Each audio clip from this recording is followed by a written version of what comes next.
Welcome to రాజనీతి. మన కర్నూలు దగ్గర బస్సు యాక్సిడెంట్ జరిగినప్పుడు మొదట అందరూ కూడా బస్సు డ్రైవర్ బైక్ను ఢీకొట్టాడు, దాంతో ప్రమాదం సంభవించిందని అనుకున్నారు.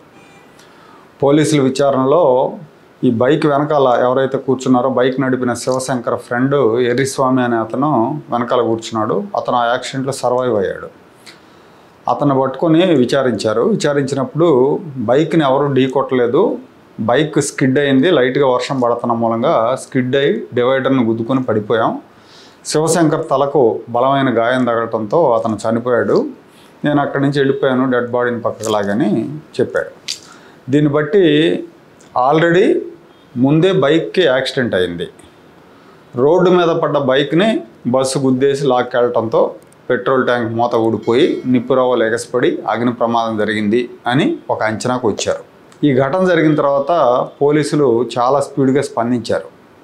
విచారణలో కూడా వేగంగా పురోగతి సాధించారు. అయితే ఈ మధ్యలో వైఎస్ఆర్ కాంగ్రెస్ పార్టీ నాయకులు, ఆ party official spokespersons, official accounts, Sakshi media, Sakshi paper, వీటన్నిటిలో కూడా శివశంకర్ రోడ్డు పక్కన ఉన్న బెల్ట్ షాపుల్లో మద్యం తాగాడు, బాబు హయాంలో విచ్చలవిడిగా బెల్ట్ షాపులు పెరిగిపోయాయి, ప్రజల ప్రాణాలతో ఆడుకుంటున్నారు, నాసిరకం మద్యం సరఫరా చేస్తున్నారు అని ఆరోపణలు గుప్పించారు, కథనాలు రాశారు.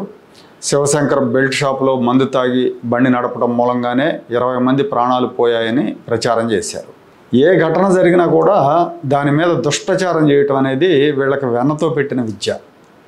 ఏమీ జరగకపోయినా ఏదో కుట్రలు జరిగినట్టు, లేదంటే తప్పు తెలుగుదేశం పార్టీ వల్ల జరిగినట్టు ప్రచారం చేస్తూ ఉంటారు. అసలు జరిగింది వేరు. వీళ్ళు ప్రచారం చేసినట్టు వాళ్ళు బెల్ట్ షాపులో మద్యం తాగలేదు. పోలీసులు షాపుల దగ్గర సీసీ ఫుటేజ్ చెక్ చేస్తే అసలు విషయం బయటకు వచ్చింది. అధికారికంగా నడిచే లైసెన్స్డ్ వైన్ షాప్లోనే వీళ్ళిద్దరూ మద్యం బాటిల్స్ కొన్నారు. ఒకసారి కాదు, 2 సార్లు కొన్నారు. వీడియో చూపిస్తా, వీడియో చూస్తే మీకే తెలుస్తుంది. ఇది చూడండి, ఇది మద్యం షాపు. మద్యం షాపుకి గ్రిల్స్ ఉన్నాయి. ఇక్కడ 6:57 23వ తారీఖు రాత్రి యాక్సిడెంట్ జరిగితే అర్ధరాత్రి 23 రాత్రి దాదాపు 7 గంటలు, అంటే 6:57 టైంలో వీళ్ళు షాప్ దగ్గరకు వస్తారు. ఇదిగోండి, ఇక్కడికి వచ్చారు. అతను ఎర్రిస్వామి, ఇతను శివశంకర్.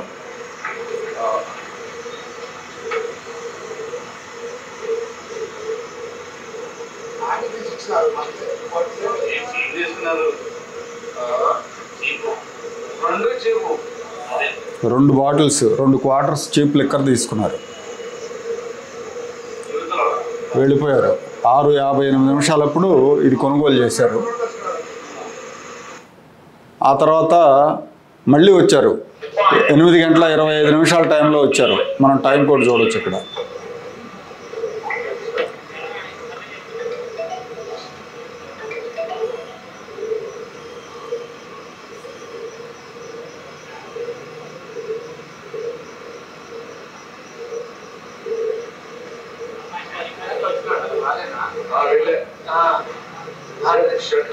ఇంకో బాటిల్ కొనుక్కొని వెళ్ళారు.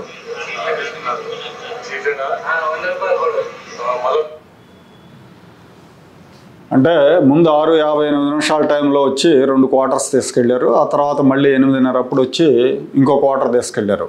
బహుశా సరిపోయి ఉండదు వాళ్ళకి. తీసుకున్నారు. వాళ్ళు లైసెన్స్డ్ షాపులో కొన్నారు అనటానికి ఈ సీసీ ఫుటేజ్ ఒక సాక్ష్యం. అలాగే వాళ్ళు మద్యం మత్తులో ఉన్నారంటానికి కూడా ఇదే సాక్ష్యం, మద్యం కొనుగోలు చేశారు కాబట్టి. సో ఇక్కడ వైసీపీ వాళ్ళు చెప్పినట్టుగా బెల్ట్ షాపుల్లో వాళ్ళు మద్యం కొనుగోలు చేయలేదు.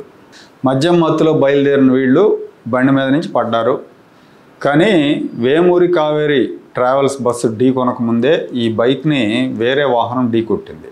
ఎర్రిస్వామి ఏం చెప్పారంటే బైక్ పడిపోయాం, బైక్ మీద నుంచి డివైడర్ పక్కన బైక్ పడిందని చెప్పారు. రోడ్డు మీద పడ్డ శివశంకర్ బాడీని కూడా డివైడర్ పక్కకు లాక్కొచ్చానని చెప్పాడు. ఆ తర్వాత వేరే వాహనం వచ్చి ఆ బైక్ని ఢీ కొనటం మూలంగా అది డివైడర్ పక్క నుంచి జరిగి రోడ్డు మధ్యకు వచ్చింది. ఇది రోడ్డు మధ్యకి రావటం మూలంగా కావేరీ బస్సు, వేమూరి కావేరీ బస్సు ఆ బైక్ని ఢీ కొట్టింది. బైక్ డివైడర్ పక్కన పట్టడం, అలాగే శివశంకర్ బాడీ డివైడర్ పక్కన దృశ్యాలు కూడా వెనకాల ఒక బస్సు సీసీ ఫుటేజ్లో క్లియర్గా ఆ బస్సులో క్యాబిన్లో ఉన్న కెమెరాల్లో క్లియర్గా రికార్డ్ అయింది. ఒకసారి చూడండి, ఇక్కడ వెనకాల బస్సులో సీసీ కెమెరా ఇది. ఇక్కడ బైక్ పక్కన పట్టడం, తర్వాత ఈ డెడ్ బాడీ పక్కన ఏదైనా ఎరిస్వామి నిలబడటం, ఇవన్నీ కూడా రికార్డ్ అయినాయి.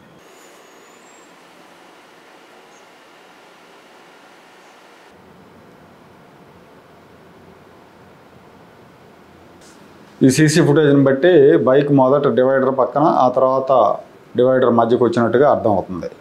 కావేరీ బస్సు ఢీకొట్టిన వెంటనే మంటలు రావడంతో బస్సు నిలిపేశారు. డ్రైవర్ కిందకి దిగి మంటలు చూసి క్యాబిన్లో పడుకుని ఉన్న రెండో డ్రైవర్ని అప్రమత్తం చేశాడు. రెండో డ్రైవరు వెంటనే ప్రయాణికులను అప్రమత్తం చేయడంతో పాటుగా జాకీతో అద్దాలు పగలగొట్టాడు.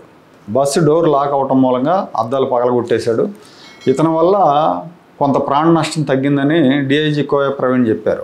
ఇతను వెంటనే అలర్ట్ అయిపోయి జాకీతో అద్దాలు పగలగొట్టడం, ప్రయాణికులని పెద్దగా అరిచి హెచ్చరించడం మూలంగా ప్రయాణికులందరూ కూడా చాలా వరకు బయటపడ్డారు. సగం మంది ప్రాణాలతో బయటపడ్డారని కోయ ప్రవీణ్ చెప్పారు. వాస్తవం ఇదైతే వైసీపీ నాయకులు మాత్రం బెల్ట్ షాప్లో మద్యం తాగేరాళ్ళని, అందుకే ప్రజల ప్రాణాలు పోయాయని కట్టుకథలు ప్రచారం చేశారు. వీళ్ళు ఏది చేసినా కూడా ఇలాగే ఉంటుంది. ఆధారాలు లేకుండా అబద్ధాల ప్రచారం చేస్తూ ఉంటారు. ఇట్లా ప్రచారం చేసిన వాళ్ళ మీద సీరియస్గా యాక్షన్ తీసుకునే విషయాన్ని ప్రభుత్వం ఆలోచించాలి.